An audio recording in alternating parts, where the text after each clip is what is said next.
It gives me great pleasure to announce the first of our, or to chair the first of our crime fiction seminars for 2025.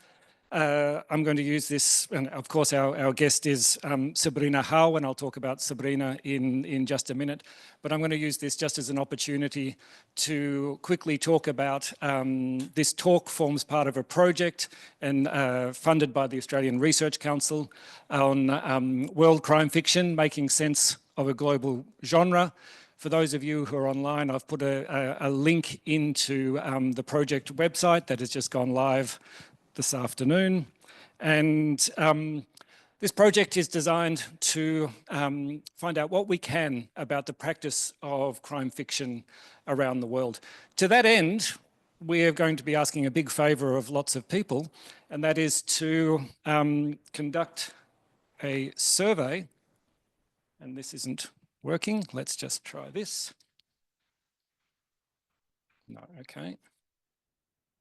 There we go. We have a survey for those people who are crime fiction fans or experts to complete. It is online. You can complete as much of it or as little of it as you like. You can start it. You can send us the data, then you can go back out and come back in, etc. So we welcome everything you have to tell us about the practice of crime fiction from around the world. And I'm just letting somebody else in. I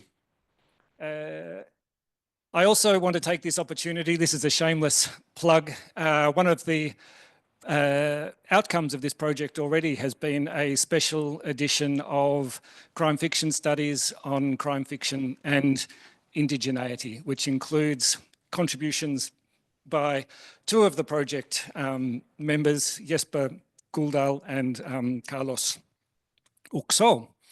But now I'd like to talk about our presenter, which is why you are all here, and that is Sabrina Howe. I met Sabrina, I worked out 13 years ago at a conference that I organised here at Monash with Stephen Knight when she was a PhD student, and we've kept our friendship and our contacts over all these years, and it's great to invite her back to Monash to give a talk here.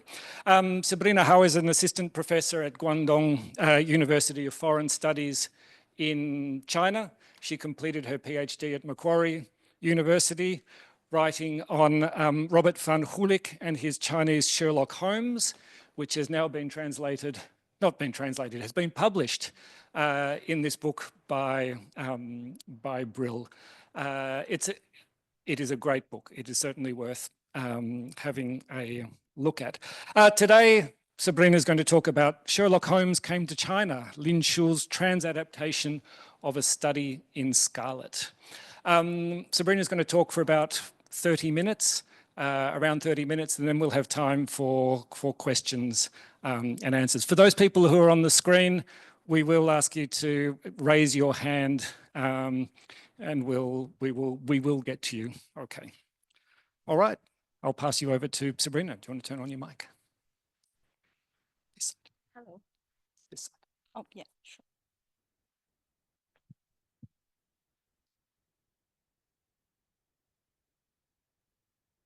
Hello? Okay, works.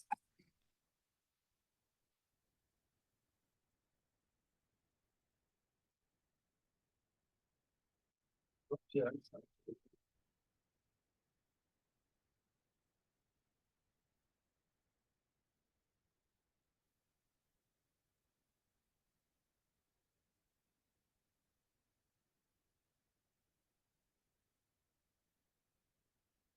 Thank you. Can I start? Yep. Okay, great. Okay. First of all, I would like to express my gratitude to Stuart for inviting me to give this talk and for his kind support over the years. And also, I'm also grateful to Professor Eric Sandberg for his insightful suggestions in the early stage of drafting this talk. And also, I thank you all the attendees, of course, including my colleagues and friends, both online and in person, for your participation, for your interest. So as you can see, the title of my talk for today is Sherlock Holmes Came to China, Lin Shu's Trans-Adaptation of a Study in Scarlet. So this talk will begin with a brief introduction to current global Sherlock Holmes craze, and then the master detective's initial foray into China. This will lead to a more nuanced investigation of Lin Shu's work.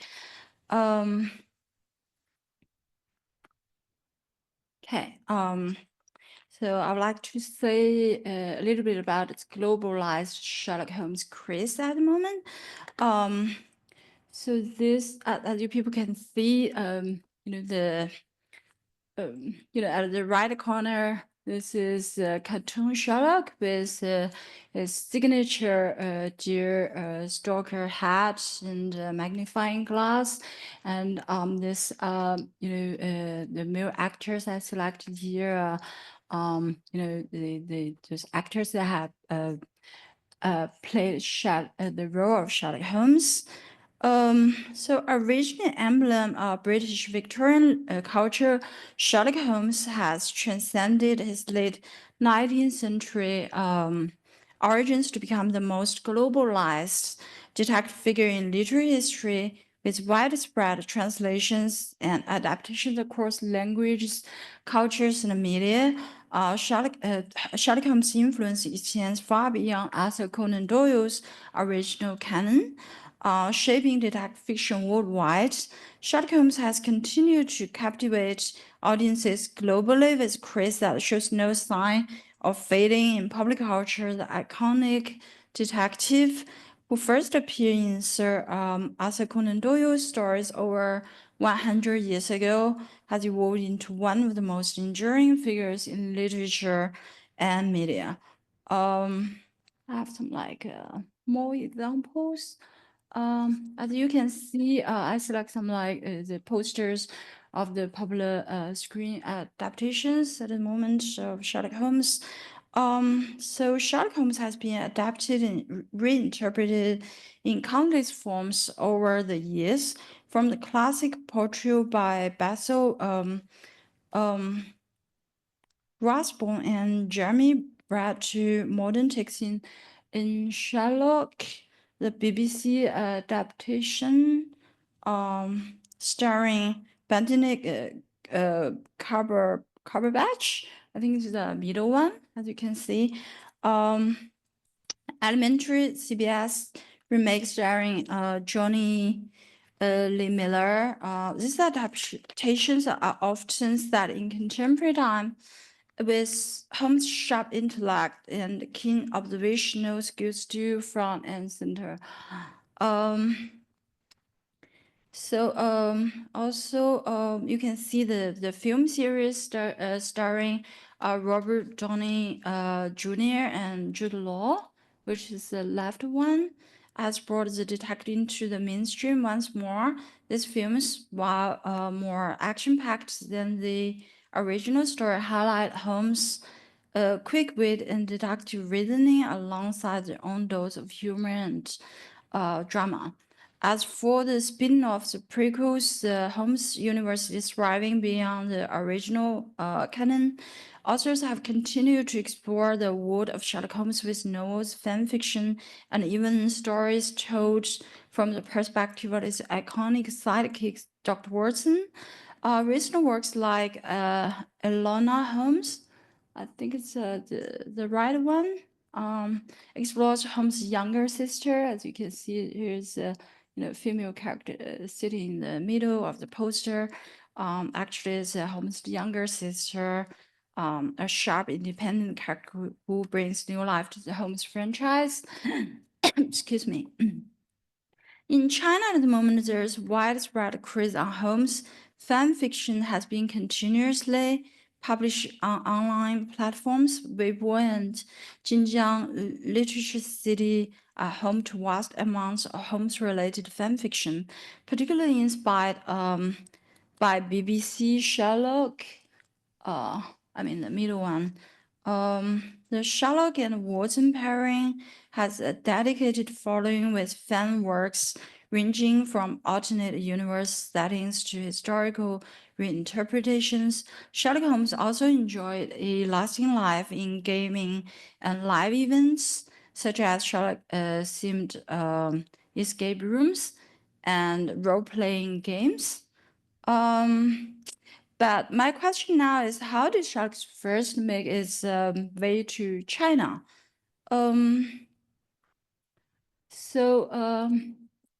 Actually, the first Sherlock Holmes story actually was not introduced to China, was not a study in Scotland, even though we know, I think most of us, we know a study in Scotland actually was debut of Doyle's canon.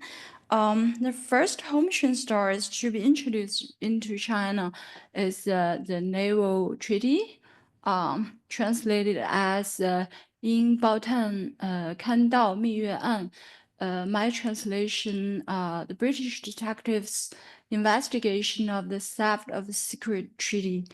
And then this first translation of Sherlock Holmes story appeared in the Shanghai newspaper 时务报, as you can see, 时务报 on September 27, 1986, founded by Liang Qichao.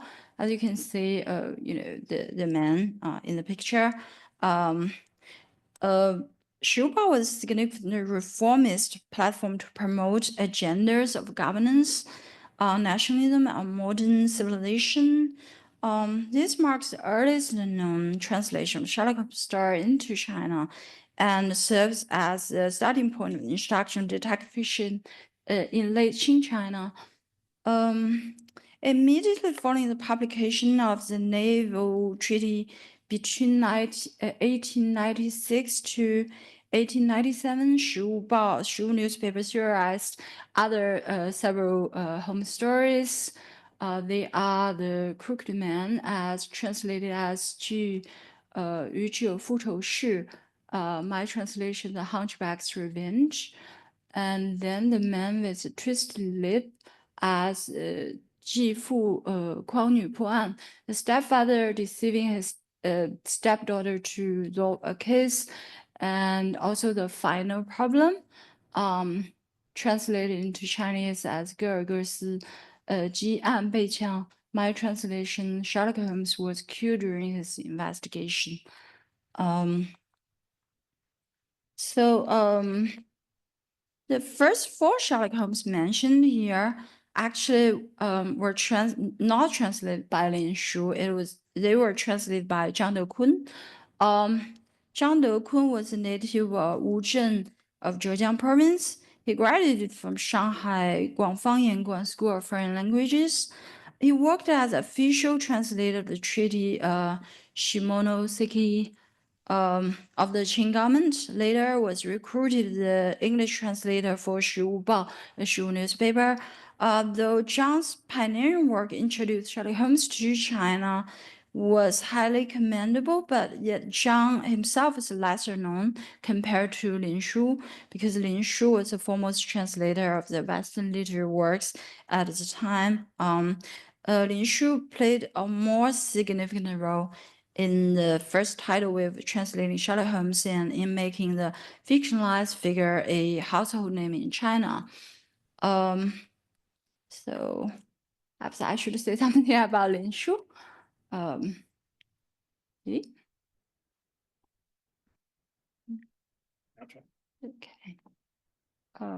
Okay.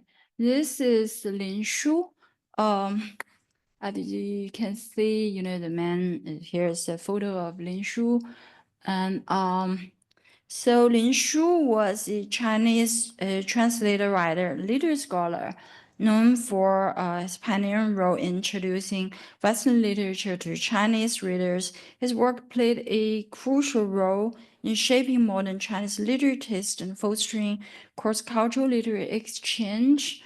Despite the fact Lin Shu actually didn't know any foreign languages, Lin Shu collaborated with oral interpreters to produce translations of numerous Western literature works into classical Chinese.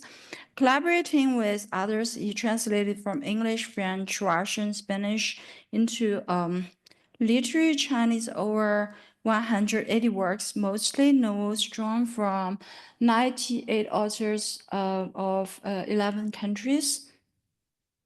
Ranging from major to lesser, from 16th century to contemporary Victorian, the author whose work Lin has translated include, just name a few, of course, William Shakespeare, Daniel Defoe, Sir Walter Scott, Charles Dickens, Henry Rider Haggard, Arthur Morrison,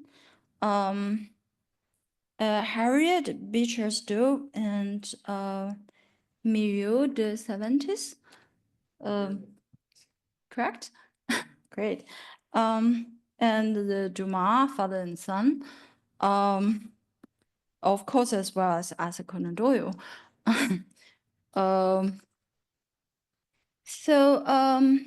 As most of us, I think perhaps already known, Arthur Conan Doyle was the quite prolific author at the time. Lin Shu published its translation of A Study in Scarlet with the commercial press in 1908. The majority of the Sherlock canon had already been published, including the Adventures of Sherlock Holmes and the Memoirs of Sherlock Holmes, The Sign of the Four, The Hound of Baskerville, and The Return of Sherlock Holmes.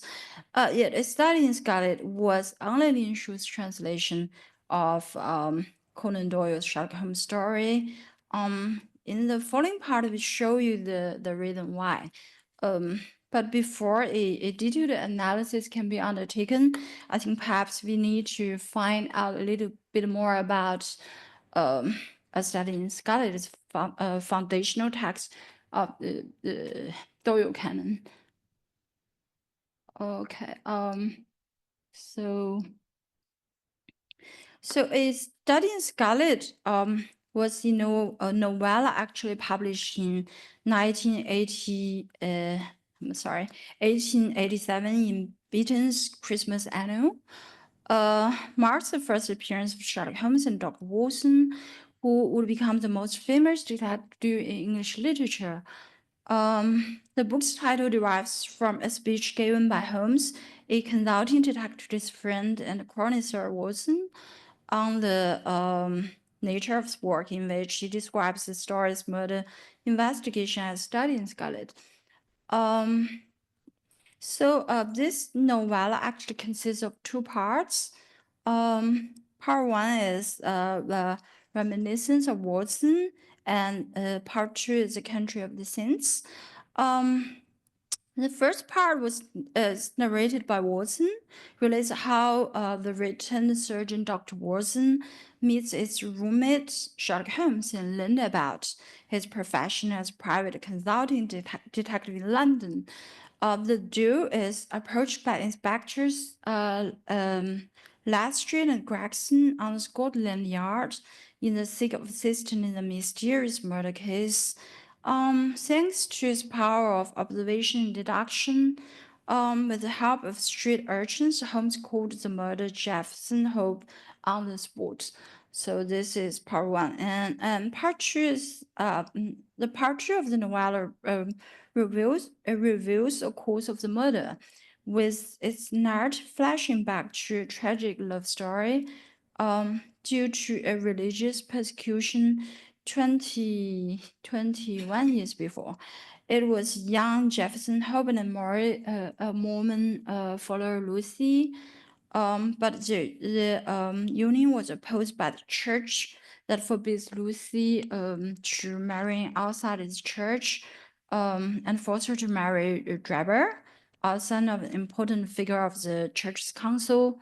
Lucy's adoptive father, John Ferrer, is murdered by Mormon because he detests the polygamous practice that were widely adopted in the church at the time. and wants to marry his daughter to Jefferson Hope. Lucy's true love, soon after forced marriage, Lucy dies of heartbreak, which gives rise to Hope's vengeance and driver and his accomplice. So for Lin Shu's translation, I'd like to show you its translator's preface. Because it is a common practice for Lin Shu to place its translator's preface before its main translated text, which was the case for many of the translated works. So you may know here, you may know exception for your study in Scarlet. So such preface serves as a good starting point to examine Lin Shu's translational motivation. Here's the original Chinese text. It says 当日汪相亲舍人为余堪茶花女弑父华生煲炭案，风行一时。后此序出者，寄于数亿版以理想之学，足发人神智耳。Because I think I'm not going to pass through all this, the Chinese text. I've shown you my translation. So it's my rendition of the first paragraph. When Wang Kangnian published my translation of La Camilla. Sorry about my French. And he attached to it because by the time Watson, this publication became widely popular at the time, and later editions continued to appear with several revisions. With proper learning, one can sufficiently develop the mind. I once translated the Chronicles of Martin Hewitt, a book featuring Bao Tan. However, the title of that book does not directly include the term Bao Tan. And instead, it borrows a phrase from Yuan Weizhi, the famous, I think, Chang poet. Essay, The Study of the Nanyang Duke, thus connecting it to the mysterious ghosts and spirits. Although the title may seem inappropriate, people do not find it odd now for this book. I have simply titled it The Start of the Strange Case, as it marks the first case in which Sherlock Holmes began trying his hand at investigation. And then my rendition continued. The text begins by revealing the murderer's identity, followed by a second part that explains the reasoning behind the crime. This structure leaves readers stunned by what they have just read, yet eager to delve deeper into its intricacies. Throughout the book, suspense is maintained and the key information is withheld until the crucial moment when all secrets are finally unveiled, creating a dawning realization for the reader.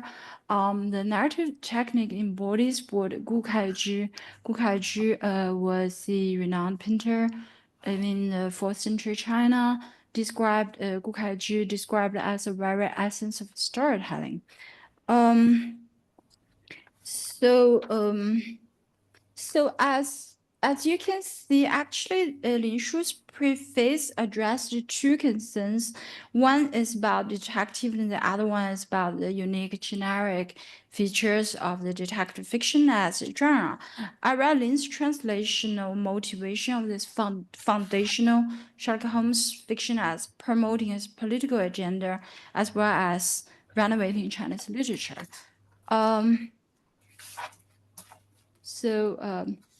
So my approach is based on these two aspects. And, first of all, let's consider the publication time of Lin's translation, which was 1908. So as you can see, it's a period of time that through the ongoing of late Qing reforms. So I got two pictures here. At the top, the picture, is the Empress Dowager Cixi, who actually was the initiator and promoter of all these serious reforms during the late Qing period. So, what happened in 1908 was, the historic context. It's like previously the Boxer Rebellion and the subsequent invasion of the Eight Nation Alliance and the signing of the Boxer Protocol with significant indemnity payment to the foreign powers had significantly undermined the Qing government's rule, accelerating both domestic and foreign crises. Campaign for self-preservation from 1901 to the dynasty's final demise in 1911, the Manchu monarch launched reforms in various respects such as military, educational, legal, and administration, economic, constitutional, and political, with hope to retain its precarious rule. The legal reform was an important component of the late Qing reforms. The legal reforms were particularly significant because they sought to modernize China's judicial system, moving away from traditional Confucian legal principles towards a codified Western-influenced legal system. During this process, the Qing government sent first modern Chinese police officer to Japan for training. As you can see, at the bottom in this photo, this is the latest Qing modern patrol police. They just, they stand together with imperial monarchs. New police departments was established in major cities such as Beijing, Tianjin, and Shanghai with police academies founded. Special emphasis was placed on policing in treaty ports and major urban centers, where crime and revolutionary activities were perceived as major threats. And alongside the police reforms, the late Qing period also saw the rise of modern detective practices influenced by Western detective fiction and legal modernization. Specialized detective divisions were introduced within police departments, focusing on criminal investigation, surveillance, and intelligence gathering. So Lin Shu's translational choice of studying Scarlet makes sense when considered in this context of the ongoing legal reforms of late Qing period. The novel's portrayal of Sherlock Holmes, the world's only consulting detective working in cooperation with Scotland Yard detective inspectors, that Street and Gregson clearly resonates with urgent need for legal and institutional reforms. By introducing Holmes' investigative methods rooted in rational deduction, forensic science, as well as systematic policing, Lin Shu's adaptation not only engages with contemporary legal discourse, but also aligns with this broader reformist agendas, advocating for a more structured and modernized system of law enforcement in China. The modern legal system sharply contrasts with the traditional Chinese legal system, in which government officials played the major judicial role, aided by the effective, often corrupt Yamen clerks and runners.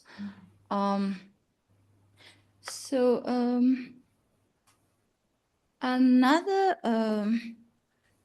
aspect about Lin Shu's translation I'd like to bring to your attention is his effort to renovate Gong'an literature, because apart from his highly politicized mission, Lin also intended its translation for literary reform. That is to renovate native literary tradition. The Chinese have a time-honored tradition of writing crime, which is called 公案 cold case literature. This local genre often feature an official judge as its investigative protagonist. Famous example include Judge Bao or Judge Di. So as you can see, so the left one is Judge Bao dressed in his costume, which he often appeared in such image in traditional Chinese operas. And also I select a page, an illustrated page from a 19th century Gong'an novel, which is called The Cases by Judge Di. It's also called the Four Renowned Cases during the reign of Empress Wu Zetian. So the Gong'an literature normally follows a linear narrative. It's a third-person omniscient narrator.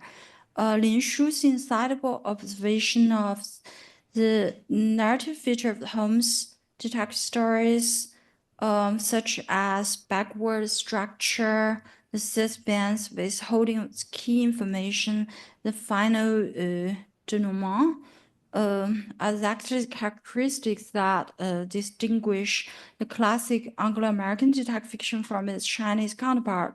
The Chinese genre does not care much about the creation of suspense, and quite often the identity of the murderer and motive for his or her committed crime have already been revealed in the very beginning of the narrative.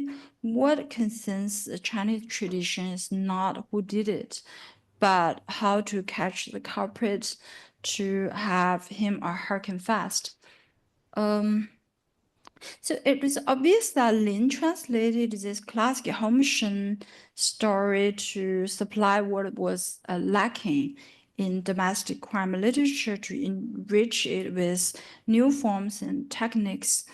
And when doing so, Lin did not choose to directly transplant the foreign. Rather, he modified according to the local tradition. For instance, the first part of the study is called the Reminiscence of John Watson. Entire 7 chapters of this part is narrated by John Watson in first-person narration. As the first-person narration was still something foreign to the turn of the century Chinese readers, whose reading habit had been heavily informed by traditional Gong'an stories, typically narrated in omniscient third-person point of view. To facilitate a smoother transition, at the very beginning of the novel, Lin included a line. It says 华声曰, translated as Watson remarked. So subsequently, the Chinese character yu, which means I, has been consistently used to replace the pronoun I whenever it appears. By adopting a quasi-diary style, Lin successfully achieved a natural transition to the appropriate first-person narration. So I think it's what I want to say today about this talk. So just thank you very much for your time and patience.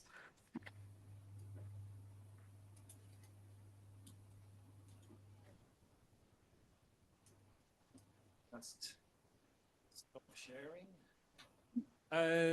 Any questions, comments, reflections? Is there anybody online who would like to say something? Carlos.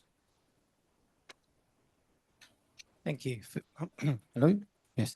Thank you, Sabrina, for the talk. My question is about it's double. the reception of the translations in China? Did people, because there was a long tradition of Chinese crime fiction, then you have a completely different model. Was that received as just as a foreign product that needed to be skewed, or was it well received? And are there many more translations of Sherlock Holmes after this one? So is it still popular? Yeah, of course.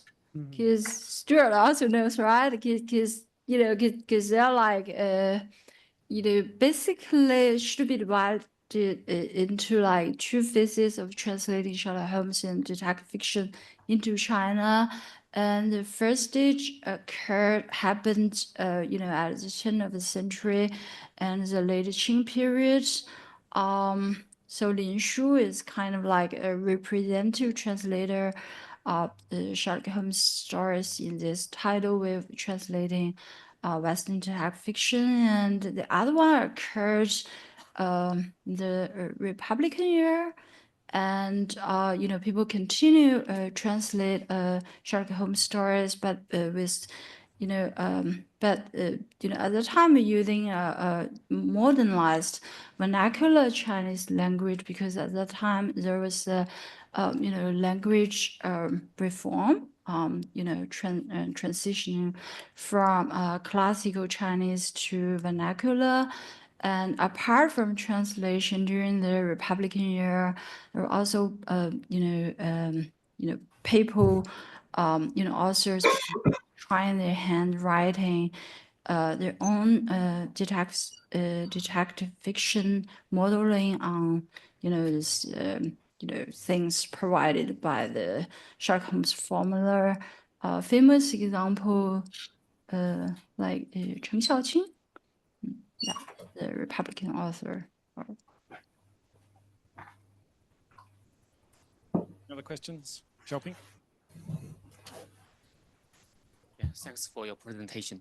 A few questions. So Lin Shu cannot translate the English into Chinese himself, right? So how did he coordinate the translation process? So the first, how did Lin Shu coordinate the translation process? The second question is, how did the Sherlock's detective stories influence the writing of Chinese detective stories in the first half of the 20th century?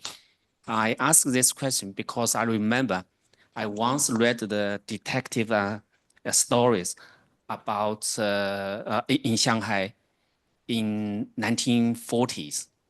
So it looks like they look like the Sherlock detectives. Yeah, I think the two questions.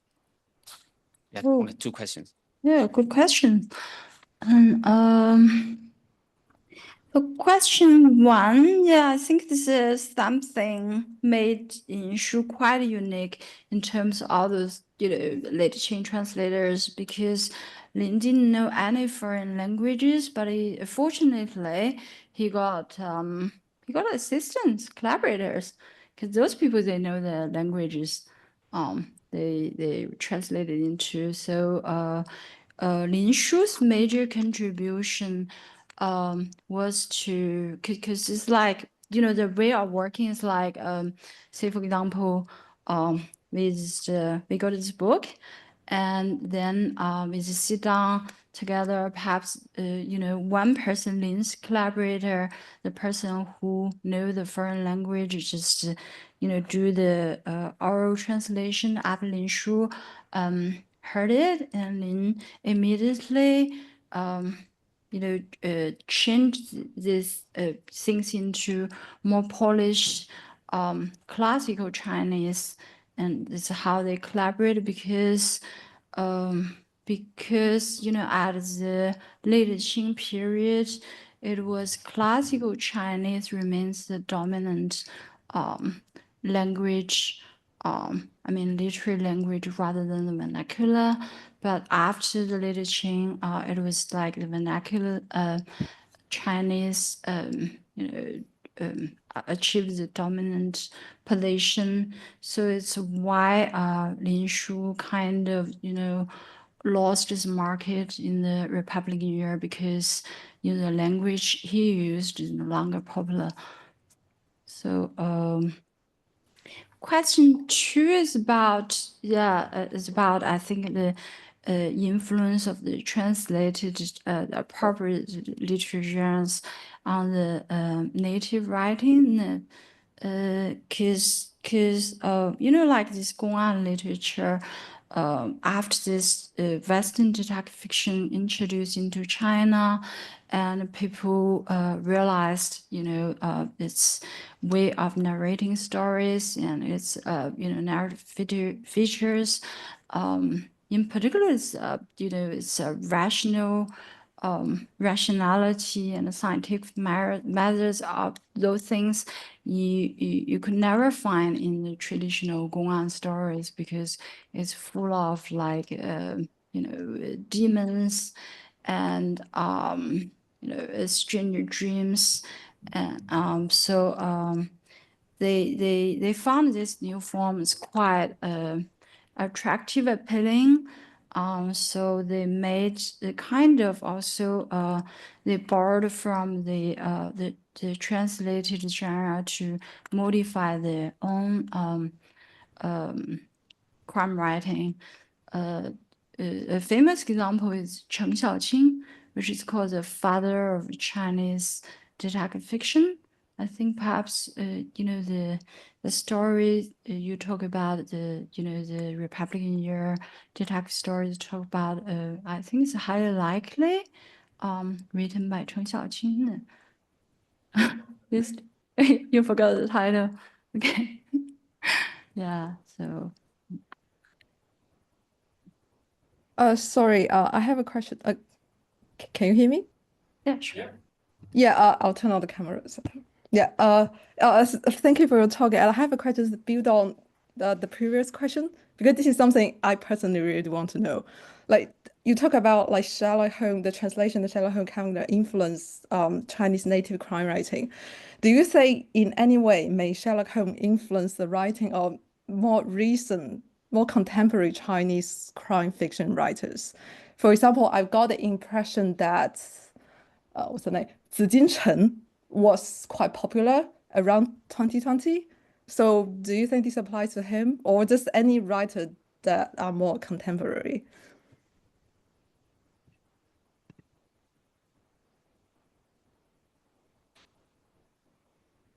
Yes, I think, in my opinion, I think the Western genre continues influence contemporary Chinese crime writers' writings.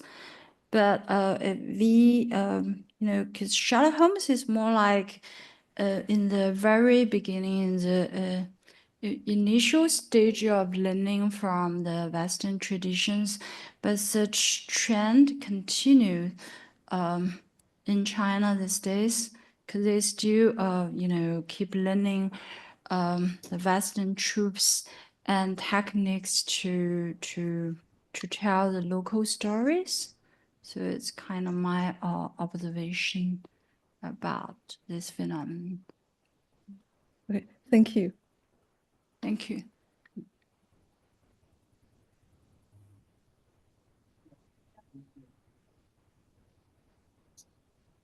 I would like to ask in Mandarin first, and I will ask in English second time. 因为我很熟读，从小就是侦探小说迷。然后我印象很深的是，当我读到高罗佩的《大唐狄公案》的时候，我开始从阅读就是，所以后来当我得知他是荷兰作者的时候，感到特别的惊讶。然后我知道您有这方面的研究，想请您介绍一下大唐狄公案是如何被介绍到中国的情况。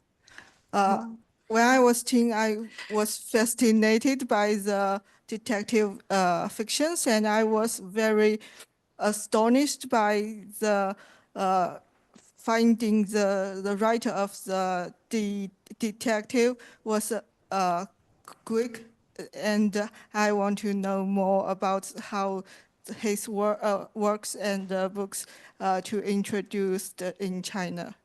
Thank you. Okay, so your question is about how Van Gulik's tragedy fiction being introduced into China rather than how Van Gulik introduced the Chinese tragedy fiction into the West. Okay. Okay, Van Gulik. Actually, I think I strongly recommend you to read this book. I think Monash Library has already got the subscription of ebook version. I think yeah, but I'll just so I think for your question, I addressed it exactly in my final chapter. So but I just make it a brief. You know, it begins as indeed there was a 19th century 公案 fiction featuring tragedy, and during the post-war 1950s, you know, the Dutch sinologist Van Gulik just came across that the old tragedy 公案 novel, and then he translated into China. But this is like a beginning, the point for his, you know, this practicing with tragedy. And because the translation gave rise to his own creative writing featuring tragedy. And because you know, Van Gulik's works first being introduced into China happened in 1980s. Because I would consider it's like the second tidal wave of introducing Western detective fiction into China, because we know, you know, the Cultural Revolution just finished perhaps, you know, a couple of years ago, and then there's like more relaxing cultural atmosphere and relaxed cultural policies. So, you know, the Chinese translators, one was the student at the Academy of Social Science, now the Professor Zhao Yiheng, and the other one was you know, a diplomat. Because Professor Zhao Yiheng found this book, they found, you know, this book is, you know, somehow telling the Chinese story, but in a very different way, formula, which is quite different from the traditional Gong'an formula. So they found this book is quite interesting, and then Zhao Yiheng introduced this book to Chen Laiyuan and another professor from Academy of Social Science. So they took like, I think, at least 5 years to translate this series, Van Gulik series for tragedy fiction. So, and it's, you know, how it got, you know, became known in China and got popularized over there. We'll Shenqi first, and then we'll have Eric on screen. Okay, thank you. Thank you, Sabrina. And also, like, my question actually links with Professor Fang's, because in my opinion, I always think Lin Shu's trans adaptation is actually a kind of recreation, because that answers the question like how Lin Shu, he didn't know any foreign language, but he can translate it because he basically learned from other people's retelling. So I think it is kind of like recreation. So how can we say that Lin Shu's translations blurred the boundary between translation and creation? And this links to my second question, that is, since nowadays we're having BBC version and other versions Sherlock Holmes, so did anyone criticize his work? Because they finally realized that it is more like a recreation instead of a translation. Thank you. Okay. So, yeah, I think your question is about, you mean, so my understanding is you kind of separate creation and translation, or you consider translation itself as kind of creation. Sorry, I mean recreation. Okay, yeah. Yeah. So I think I do agree with you. Because I think it's actually a good point you raised. Because yeah, in Shu's initial translation of Sherlock Holmes story is more like his recreation, because he input a lot of his own stuff, right? And like retelling the story, and also using classical Chinese, I mean the language, and also in terms of the current, the present adaptation or writing of fan fiction in Chinese markets, I think they're more like, it's kind of they got some like they're based on the initial they modeled on the initial home stories, but they just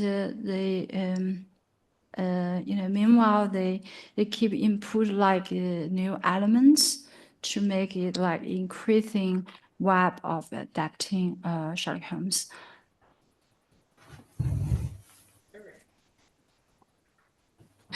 Hong Kong. Hi there. Can you hear me okay? Yep. Great. Yeah, thank you for that talk, Sabrina. And just in response to that previous question, which I thought was really interesting, I wonder if sometimes we might be better off of thinking about translation and adaptation and inspiration and creation as sort of a floating spectrum rather than as discrete categories, so that every translation is a reinterpretation, is a recreation. But obviously, in the case that Sabrina's been talking about today, that was perhaps more true than in other cases. Anyhow, so my question is a little bit more general, Sabrina, less to do with it's to do with the start of your talk rather than the meat of it. But I'm sort of wondering if the fact that Sherlock Holmes is such a mobile figure and has appeared everywhere from China to Japan to television to movie screens to video games to board games, South America, North America, anywhere you want in the world, you'll find Sherlock Holmes. Does this mean that maybe in some way he's not actually a traditional character, but a sort of empty vessel into which anyone can pour whatever content they want, but that vessel has the label detective on the outside?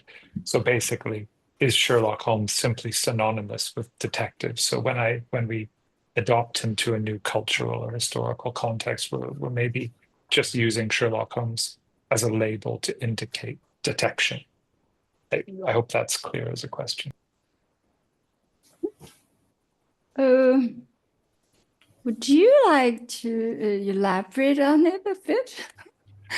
I'm a bit lost. Okay. I don't know if I can elaborate. I can maybe try to make myself clear. I guess the question at its simplest, and maybe it's not even a question, but an observation, is Sherlock Holmes so popular because there's really nothing there? Sherlock Holmes is just almost a generic label for a detective. So we can have Sherlock Holmes in Japan. We can have Sherlock Holmes in Qing era China. We can have Sherlock Holmes in contemporary Hong Kong, wherever he may go to.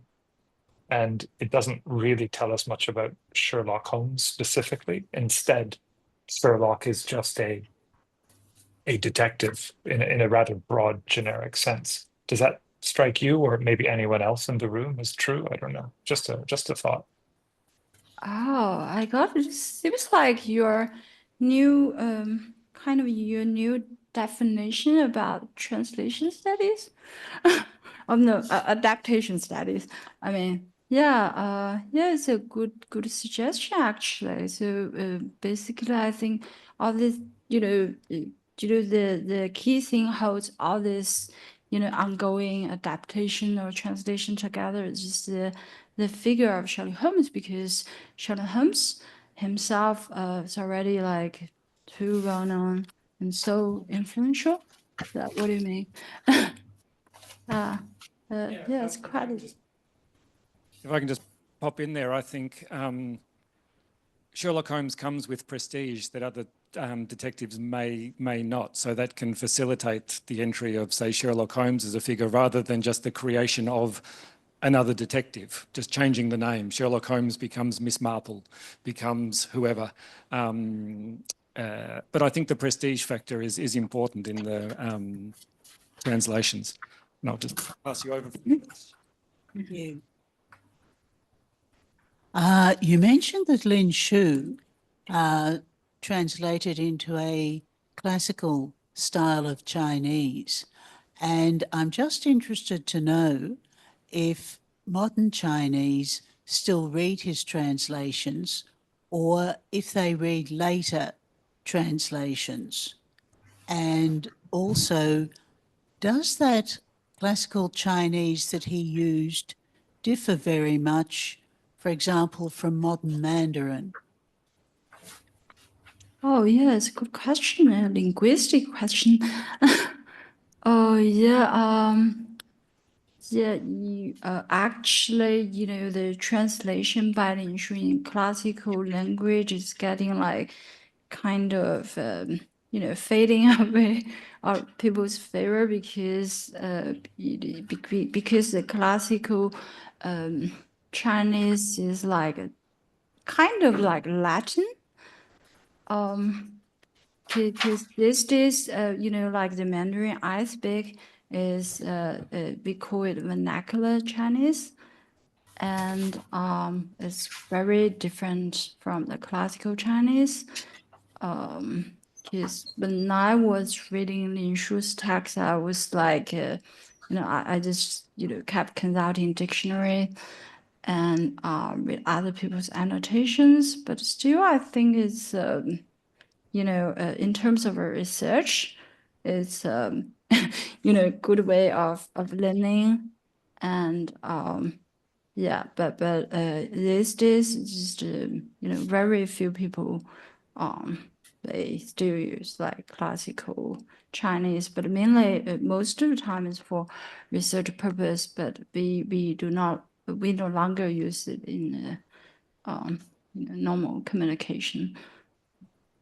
I'm going to use my presenter's prerogative to ask, or privilege to ask, a last question, and then we will have to finish up.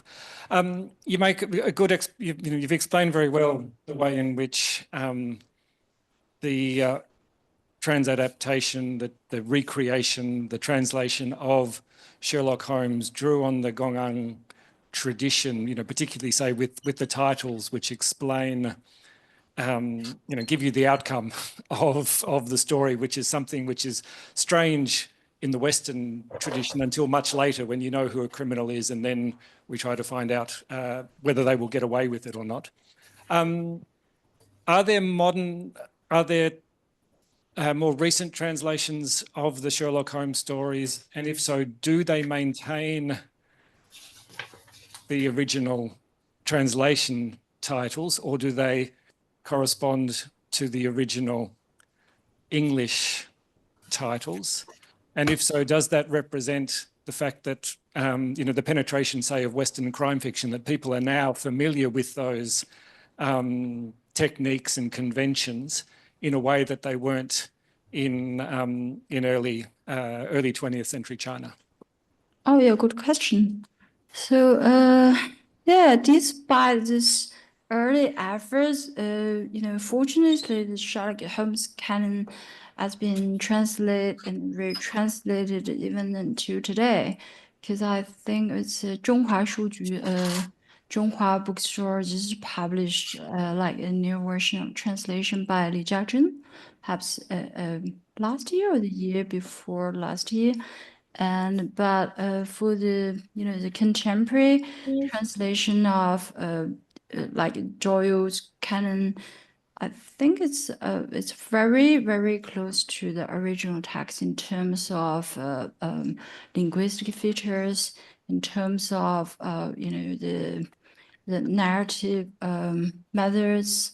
So because I think after all this nearly more than a centuries being introduced into these Western works, the Chinese readers, they are already getting used to the Western way of narration and telling stories. So, you know, like Lin Shu and his contemporary translations, these days we kind of view it as a kind of special cultural phenomenon which only occurs, you know, at that period of time in China. It'll be interesting to know when that, I mean, you've alluded to it there, exactly when the shift happened with the translation of Western detective fiction, when it was the moment when they could just translate the title and not give away the, you know, the mystery through the title. Yeah. But I'm aware that, you know, we've kept people for a little bit over an hour now. So please join me in thanking Sabrina for a fascinating talk about an aspect of crime fiction which we know very little about. Thank you for sharing with us. Thank you.